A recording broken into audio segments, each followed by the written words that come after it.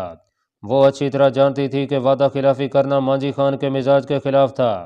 پھر ایسی کون سی بات تھی کہ متی الدین ابھی تک واپس نہیں لوٹ پایا، حالانکہ مانجی خان نے اس سے معاوضہ بھی پیشگی موصول کر لیا تھا۔ وہ انہی خیالوں میں کھوئی ہوئی سارا دن ادھر ادھر بھٹکتی رہتی۔ وہ اس بات سے بالکل بے خبر تھی کہ اس کا باپ کوئی دودھ پیتا بچہ نہیں ہے۔ وہ اس کی حرکات و سکنات کئی دنوں سے بغور دیکھ رہا تھا۔ ایک شام جب وہ بالکونی میں تنہا متی الدین کی خوشگوار یادوں میں محو بیٹھی تھی کہ کونئی خان وہاں چلا آیا۔ اس نے گل وقوز کو عقب میں سے آواز دی۔ گل وقوز کو زیادہ ہی کھوئی ہوئی تھی۔ اس نے باپ کی آواز نہ سنی۔ کونئی خان اس بار قدرے غصے میں مخاطب ہوا تو وہ بری طرح سے بڑبڑا اٹھی۔ اس نے تیزی سے اٹھنے کی کوشش کی،